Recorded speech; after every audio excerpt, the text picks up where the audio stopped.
Good afternoon. I'm Amy Argetsinger, an editor for the Style section of the Washington Post. Welcome to the Library of Congress's 19th Annual National Book Festival and the History Biography Stage, sponsored by Wells Fargo. I'm very pleased today to introduce Elaine Weiss, whose new work of history, The Woman's Hour, The Great Fight to Win the Vote, is a vivid reconstruction of the forces that converged on Nashville in 1920 in an up-against-the-wire fight to get women the right to vote. By June of that year, 35 state legislatures had voted to ratify the 19th Amendment to the Constitution. A 36th state was needed to make it the law of the land. If advocates of the measure prevailed, then some 27 million women would be able to vote in the presidential election that fall. If not, the amendment could have languished indefinitely. It all came down to Tennessee. Suffragists, led by Carrie Chapman Catt, representing the culmination of a three-generation effort, swarmed to the state capitol to lobby lawmakers. But Weiss, in her book, reminds us that their victory was never preordained. Most other Southern states had voted against the 19th Amendment, and the suffragists faced powerful political and corporate opposition, as well as the vocal influence of female activists, known as the antis, women like Josephine Pearson, who earnestly believed that a vote for women would lead to societal collapse. When these forces met, there was, as Weiss writes, quote, a vicious face-off brimming with dirty tricks and cutting betrayals, sexist rancor, racial bigotry, booze in the Bible, with ghosts of the Civil War hovering over the proceedings and jitters from the Great War amplifying the tension. Sounds juicy? Well, Ms. Magazine said it reads like a reality show. The New York Times said it's the kind of history from which, if you were a novelist, several novels could be extracted. And Steven Spielberg is now adapting it into a television series in collaboration with Hillary Clinton.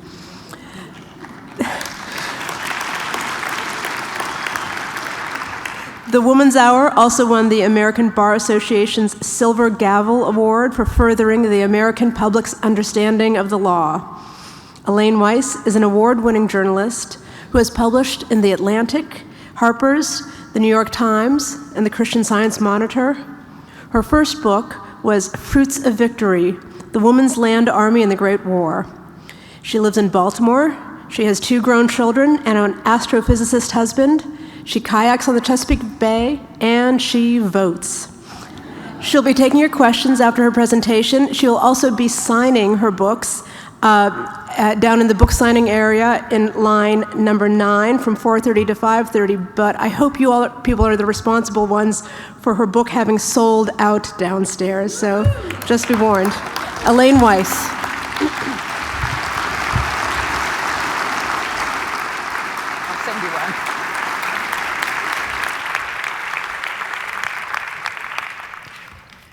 Good afternoon.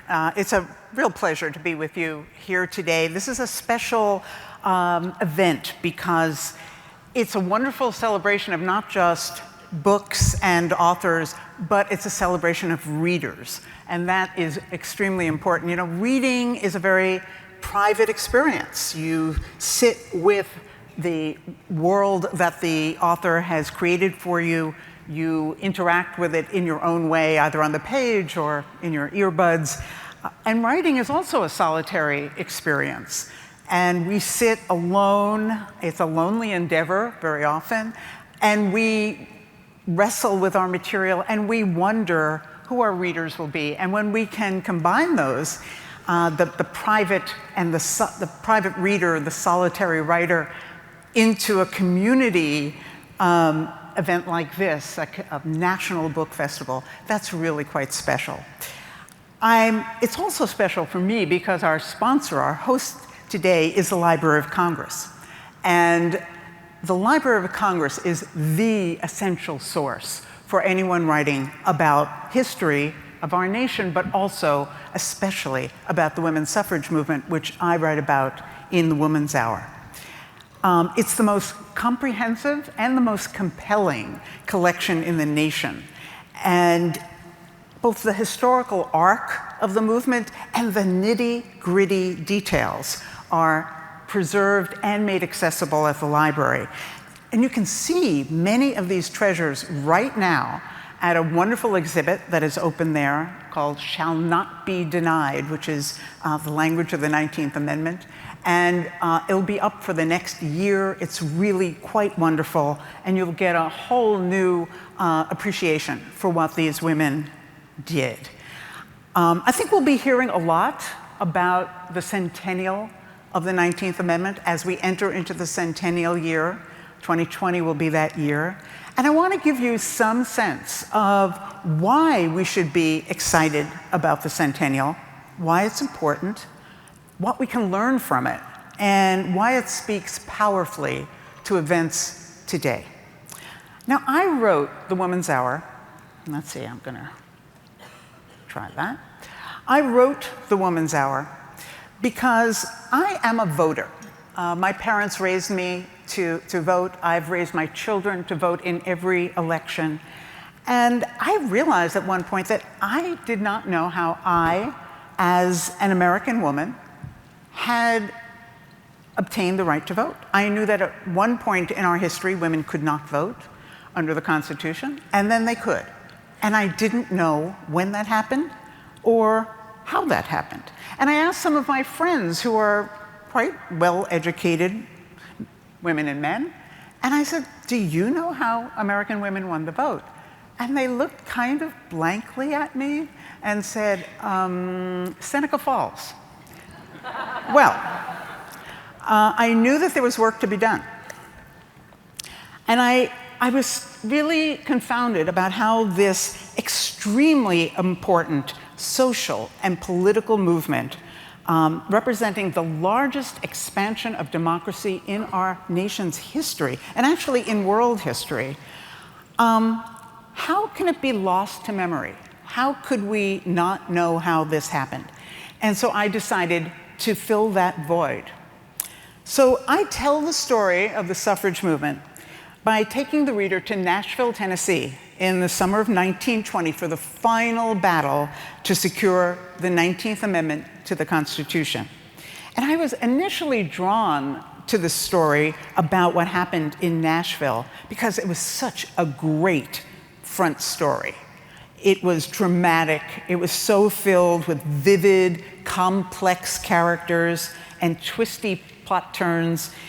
It was a political thriller with strong and complex women in the starring roles, not just women as historical footnotes or one-dimensional helpmates to the men.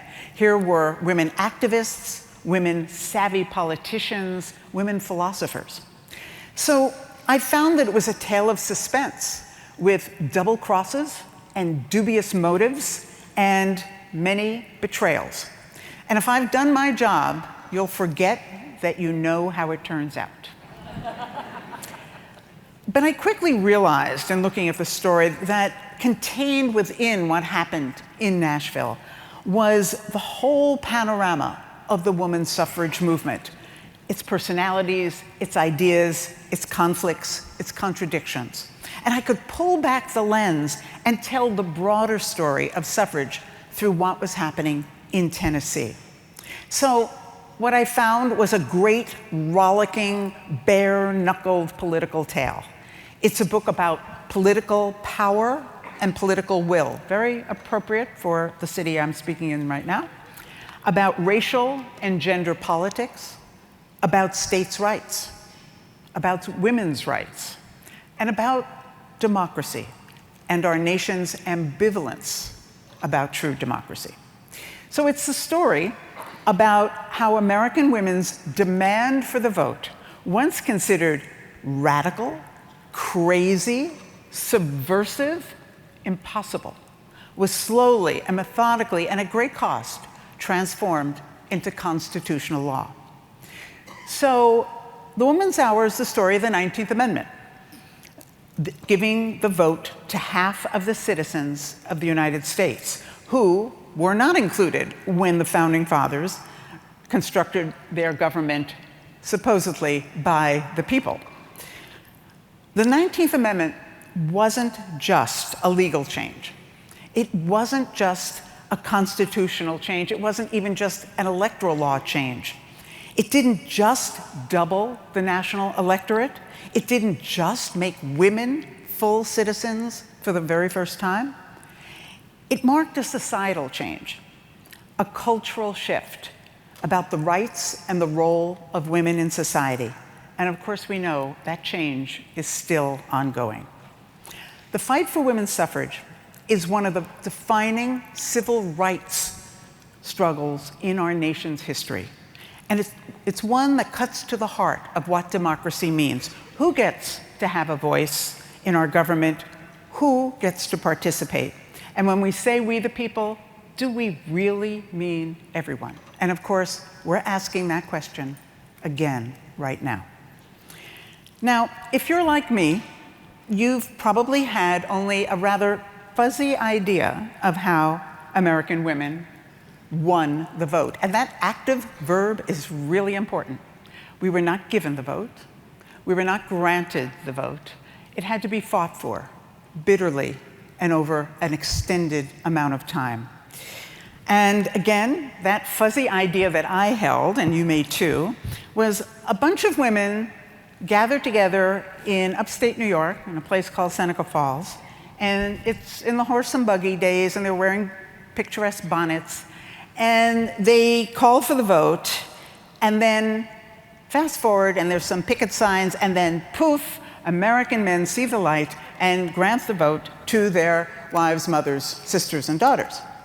It's portrayed as just the march of progress, and this is actually how it's portrayed in most history books, history text. Seneca Falls, 1920, nothing in between. So it's portrayed as just happening naturally. It's the march of progress, it's evolution. No, that's not how it happened. It required 3 generations of fearless activists working over 7 decades to finally secure the vote for American women. They had to change the mind of the nation, both men and women, and they could be persuasive. Here is a picture of the Brooklyn Women's Suffrage Association. They didn't all take up arms. And the culmination of that whole crusade came down to one fierce 6-week battle staged in Nashville, Tennessee. In the summer of 1920, one last state was needed to ratify the 19th Amendment, giving the vote to all women in every state, in every election, for the first time. 35 states, as Amy had said, had ratified. 36, or 3/4 of the 48 states in the Union at that time, were needed for full ratification. Tennessee could be that 36th state. If the Tennessee legislature approved the amendment, it would become the law of the land just in time for the 1920 presidential election. If the amendment failed in Tennessee, the suffragists really feared that it might not be enacted in their lifetime. And they had reason to think that way, and I think they were correct, because the 1920s were actually very conservative politically. We think of the flappers, but politically it was a very conservative time. They saw the pendulum swinging. They saw the nation was becoming more isolationist, less progressive. They worried if they didn't get it, they might not get it at all. And those of us who have lived through the vicissitudes of the Equal Rights Amendment know that a constitutional amendment can get very close, right up to the threshold, and not get ratified. So I think the suffragists were right to be very worried. So the enfranchisement of half of the citizens of the nation is at stake, and it all comes down to Tennessee. By 1920, the suffragists had already been fighting for the vote for 72 years. Since that iconic meeting at Seneca Falls and the outrageous demand by Elizabeth Cady Stanton calling for women to be given the franchise. Many of those attending the Seneca Falls meeting actually thought it was a terrible idea for her to ask for this. They thought it was too radical, it was considered beyond the pale, and that they would be blamed for this. And in fact, several of them withdrew their approval of it after being condemned in the press. But they actually asked her to withdraw the resolution at the meeting.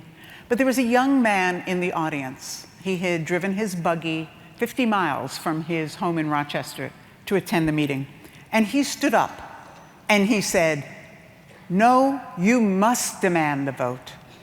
And it was a young Frederick Douglass, just 30 years old, just 10 years out of slavery. And he stood up and he said, "You must demand the vote. It will never be given to you, just as it will never be given to me without a demand."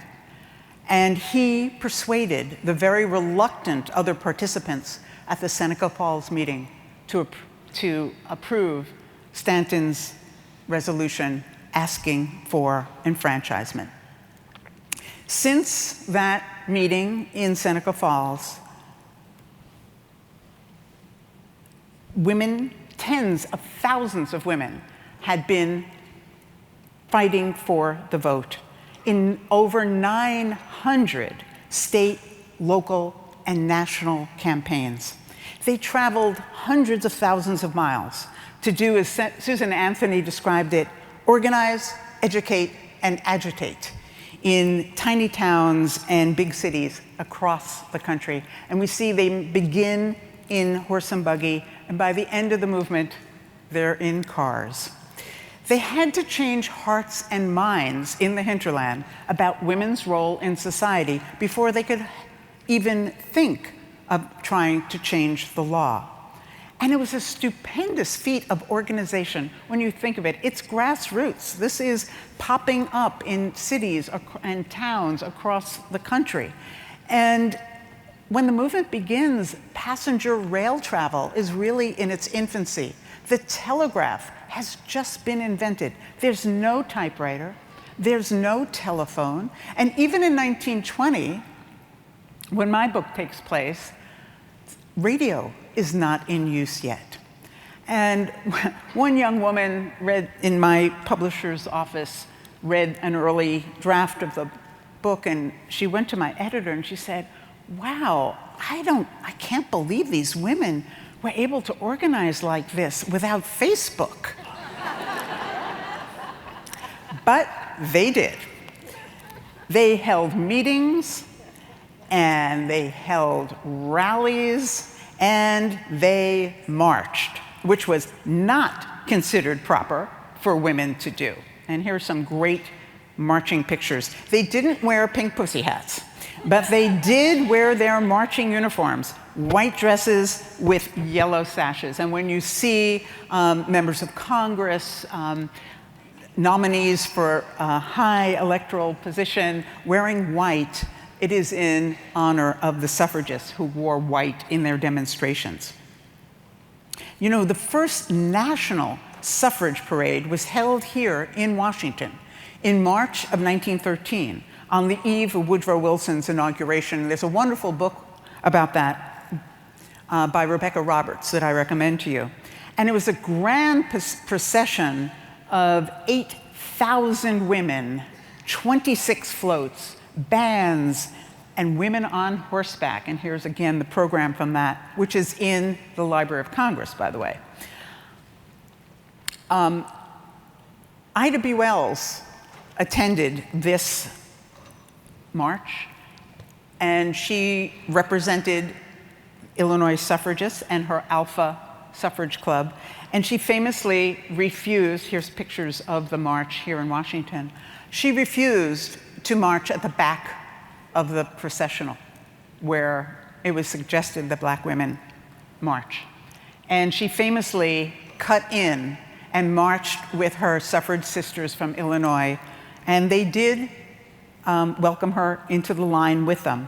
And the Library of Congress exhibit has some fascinating documents detailing the suffragists' discomfort with the prevailing segregational policies in DC and how they were trying to wrestle with the idea of segregation marching in a southern city. Men watching the march were incensed. How dare women behave like this in public? They closed in on the marchers. They grabbed their banners. They tore them, they threw women to the ground, they stomped on them. The police stood by and did not just watch the assaults and didn't help. There was a congressional investigation, but no one was punished. Today, it's hard to believe how difficult, how brave a woman had to be to publicly march for and advocate for women's suffrage. They had to endure contempt and ridicule in their communities, in their churches, and in the press. And we're going to look at some rather strong images of put into the public eye by the anti-suffrage forces. Here's one. Again, what I would do with the suffragists. It's all about keeping women quiet. Here's another piece at last.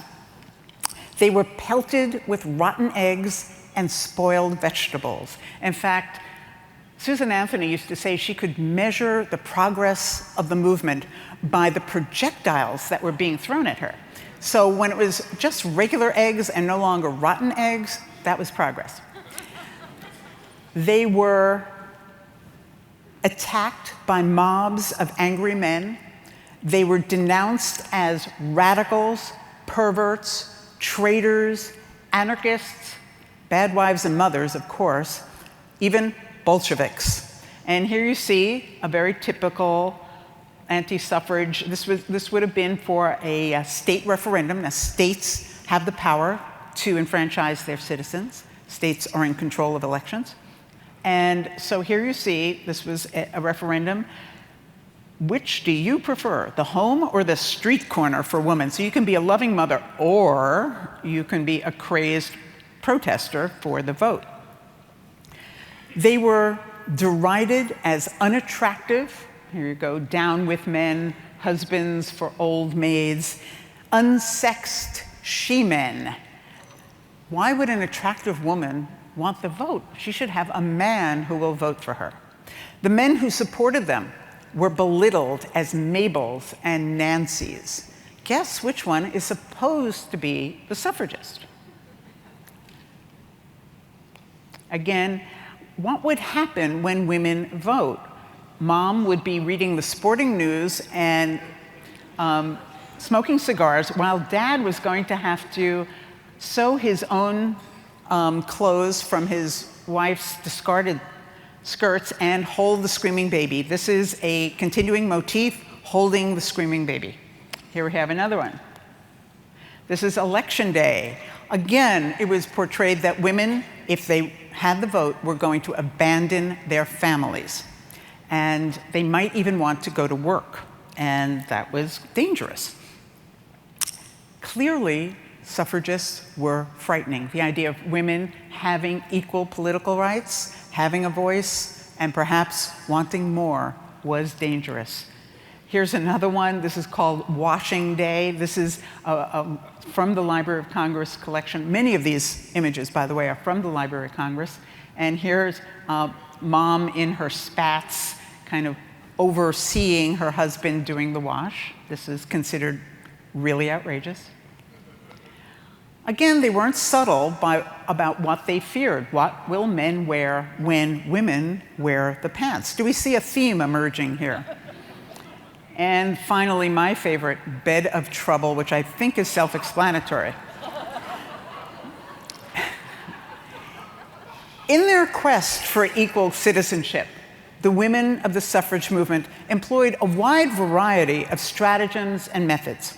And many of these, marches, demonstrations, picketing, which we'll soon see, acts of civil disobedience, sophisticated lobbying and public relations operations, legal test cases, would be adopted by the civil rights campaigns of the 20th and the 21st centuries. The suffragists were ingenious and fearless. They had to be. To test the prohibitions against women voting, Susan B. Anthony, Sojourner Truth, and about 150 other women actually voted in the 1872 presidential election. And here's a magazine cover portraying Susan Anthony. It's captioned "The Woman Who Dared," and she's usurping Uncle Sam's hat. And she was very proud of voting in her Rochester precinct. She wrote to her co-worker, Elizabeth Stanton, "I have gone and done it." She was very pleased. She was soon arrested, tried, and convicted of voting, illegal voting, in a federal election. She went around New York State, where she had been arrested, giving scores of lectures entitled, "Is it a crime for a US citizen to vote?" And of course, we're asking that question again today, too. The failure of this voting experiment in 1872 led Stanton and Anthony to draft a constitutional amendment which would supersede all the state laws prohibiting women from voting. It was introduced into Congress in 1878, and it was stalled there for 40 years. Every year, the suffragists would go up and testify, and every year it would be put back into the file cabinet. It was voted down in the Senate or the House or in committee 28 times. The suffragists also pursued a long line of presidents trying to get their support, that maybe this would help them in Congress. And here we see some rather humorous portrayals of Susan Anthony chasing presidents. Here she's chasing Grover Cleveland. She's often portrayed with her threatening umbrella. And here she is attacking the Senate with her threatening umbrella. This is on the cover of Life magazine, by the way. And then they finally, most presidents didn't want anything to do with them. Finally, in 1912, Theodore Roosevelt's Progressive Party ran on a plank of supporting women's suffrage and a federal amendment. But he was made fun of in the press, and here's a sample. I'm ready for Teddy, and this was portraying him as supporting women's suffrage. The slow pace of progress, both in Congress and in the states, where there were numerous referenda, where of course only men could vote to decide whether women had the right to vote. Only a handful of states actually succeeded in these referenda. And so it was delayed. It's now 1916, 1917, and it's still delayed. And it stirred frustration and anger among suffragists. And we see this happen in many social and political reform movements. We see it happen in the labor movement. There's a wing that wants to move faster and be more confrontational. And this happens in the suffrage movement. A new generation, the third, emerges, and they're no longer willing to wait or ask or plead politely. They're willing to be aggressive, to be rude, to be confrontational, to be disruptive. Does this sound familiar? And they're even willing to break the law. A young woman from New Jersey who has a PhD from the University of Pennsylvania trains with the more radical strain of the suffrage movement in Great Britain, comes back to America, and brings some of their direct action techniques. Alice Paul's Woman's Party did things that had never been done before by men or women. They picketed the White House, never done before. They picketed Woodrow Wilson at his re-election campaign in 1916. Again, picketing, it was considered not only outrageous, but unpatriotic. This is during World War I. They even called him Kaiser Wilson for promoting democracy around the world, but not allowing democracy at home. Hundreds of women were arrested and held in decrepit, vermin-infested cells in the DC city jail and a few miles away in Virginia. They were physically assaulted, clubbed, tied to the wall, not allowed to read, write, or even speak to one another. They communicated by singing. And when they were released, and when they refused to eat, they were force-fed with tubes rammed down their noses.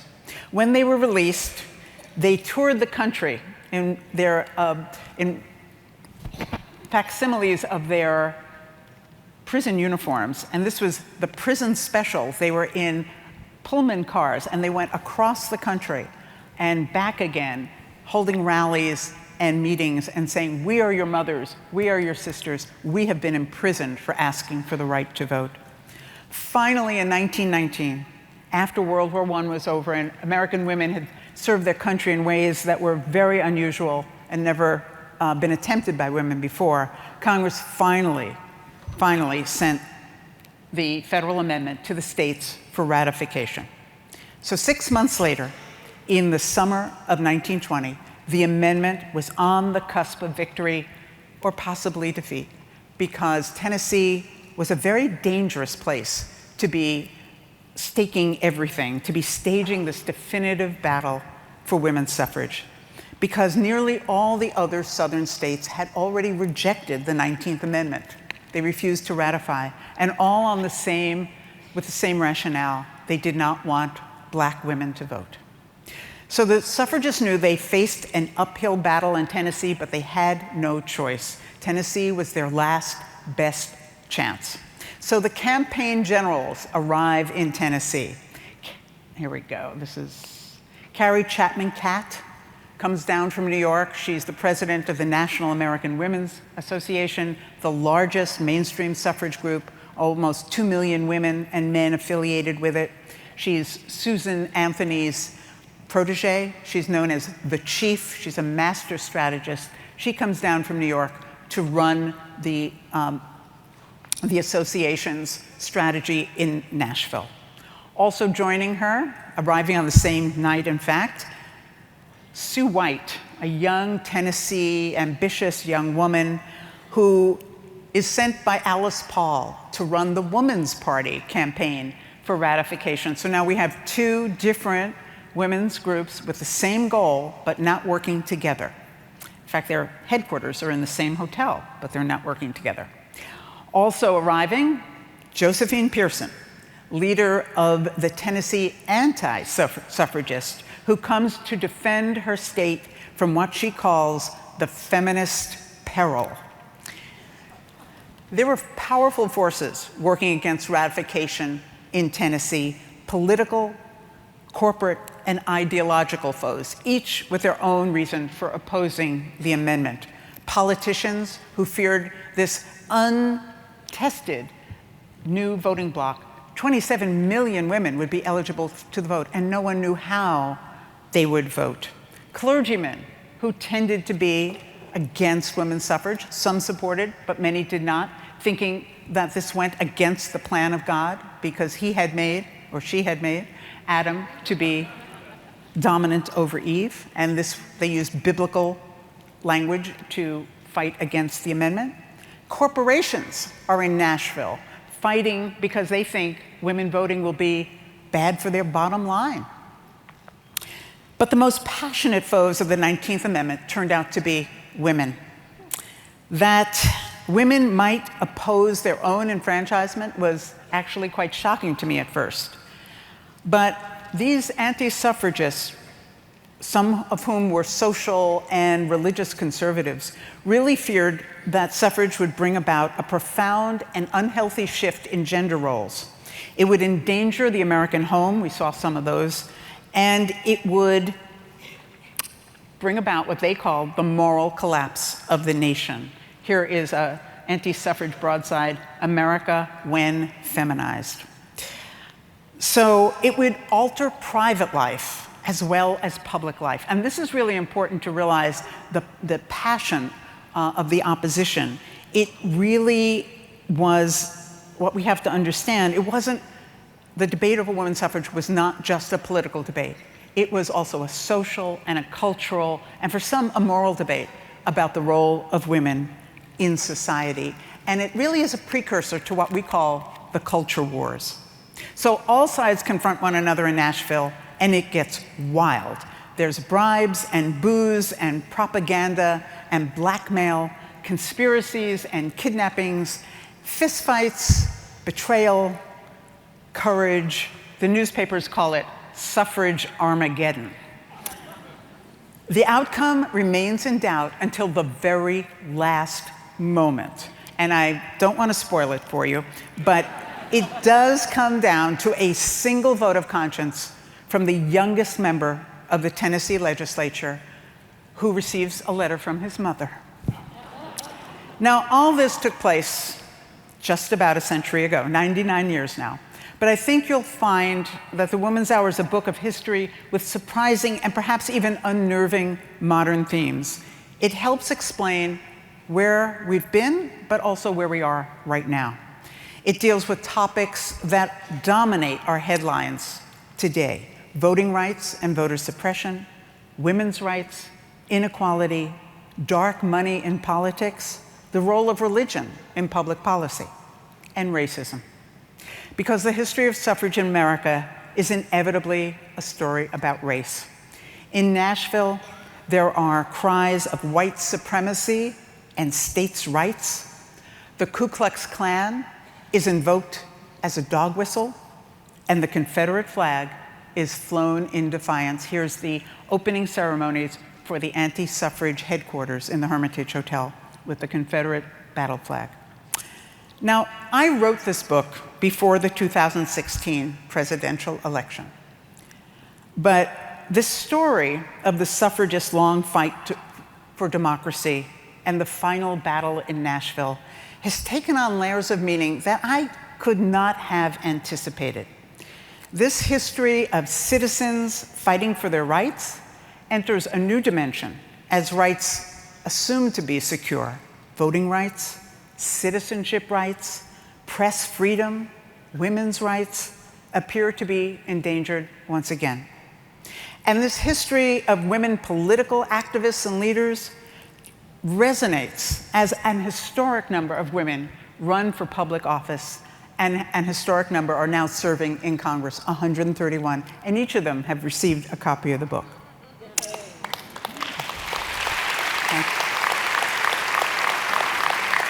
There are important lessons to be learned from the fight for women's suffrage: that social change is slow and political change is hard, that the struggle to expand our democracy is ongoing. It was not accomplished in 1920, and it's not complete today. The vote is a prayer, as Carrie Catt described it. The vote is power, and today we must protect the vote for all citizens. And I'm trying to use the book to do that. I'm speaking to many voter rights associations and on college campuses to explain and to give them a sense of the historical grounding of winning the vote for at least one class of citizens. And the best way we can celebrate the centennial is to protect and expand voting rights for all. Thank you very much.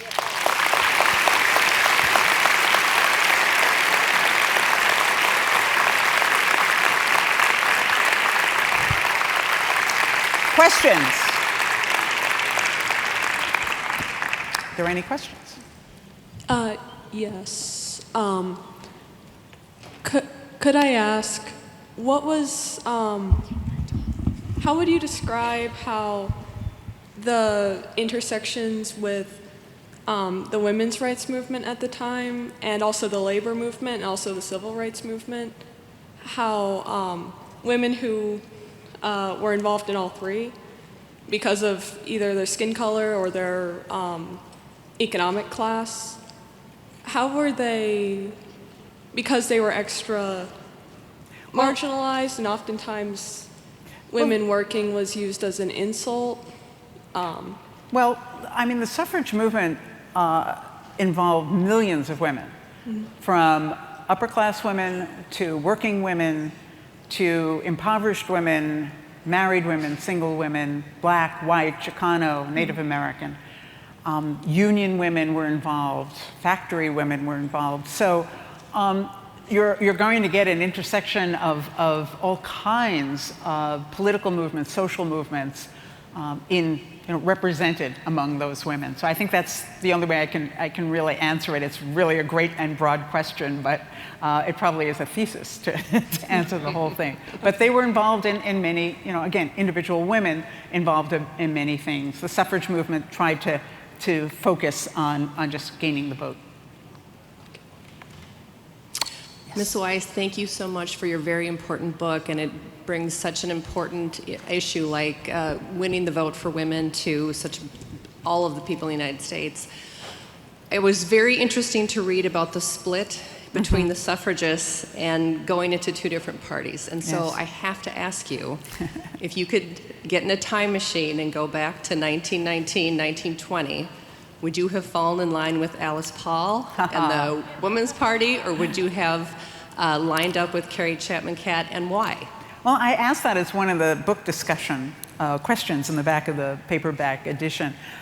That's a great question. I don't know. I sympathize with both of them, and I think most historians think there was a synergy, even though it split the movement, and there were really bitter personal relations between the two groups. They did not get along. But that synergy of having, and again, we see that happening right now, having the very painstaking one victory at a time approach to the damn it, we're going to ask for everything approach. We see that happening, and I guess have the perspective of seeing it from above and from 100 years, I can see the value of both of them. But I don't think either one would have necessarily won it on their own. So there's sometimes a value in that split. Thank you. Hello. Hello. There's a quote attributed to Dr. King that the moral arc of the universe is long, but it bends towards justice. So my question to you is, the themes in your book almost 100 years ago are resonating in the front pages of our paper today. Yes, they are. What gives you confidence that we as a people can still bend the moral arc of history towards justice? Well, I truly, truly hope so. I think we've been tested in the last few years. That confidence, that sense of forward movement, which I think I grew up with, has been challenged. And all I can think of is the theme that comes most strongly from watching at close range how these women persisted. It really is belief, keeping your eye on the prize, and persistence. Now, there are moral compromises made in this movement that make us wince, and I try to explore them in the book. And I hope that we can learn from them and not make some of those mistakes. But I think the whole idea of who we are as a democracy, who gets included, who gets excluded, how citizens are treated, how women are treated, are all very much being discussed and decided today. So I just hope that sense of persistence, of idealism, because it really was an idealistic movement, had to be a political movement too, so there's some dirt under the rug, but I think that you really have to just believe that working towards justice will eventually make it happen. That's what that arc is. Thank you. Thank you, but that's a great question. I think we only have time for one more question, I'm being told. I'm sorry. Thank you. My question is, this is a question that I'm concerned about the suffrage and the temperance movement, because apparently within my own knowledge that the temperance movement was also one of the issues related, because because there was that cartoon about depicting the effects of alcohol on men. There's a strong association of the temperance movement and the suffrage movement. Not all suffragists supported temperance. Yeah, well. But you have to understand that temperance in the 19th century and early 20th century was not just a moral issue. For some, it was a moral issue of drinking. But for many women, it was a domestic violence issue. Yeah.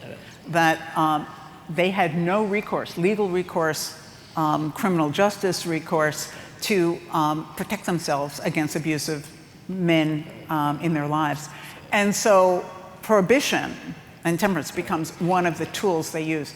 The suffragists by 1920 actually have stepped back from being so closely aligned with temperance because it's been hurting them in states that rely on liquor manufacturing. Now, prohibition's in effect in the summer of 1920. It is in effect, and so it's really interesting to see the liquor lobby still pushing to convince legislators in Tennessee. There's something called the Jack Daniels Suite on the 8th floor of the hotel. It's a speakeasy that dispenses liquor 24/7 to convince, free booze if you'll vote against suffrage.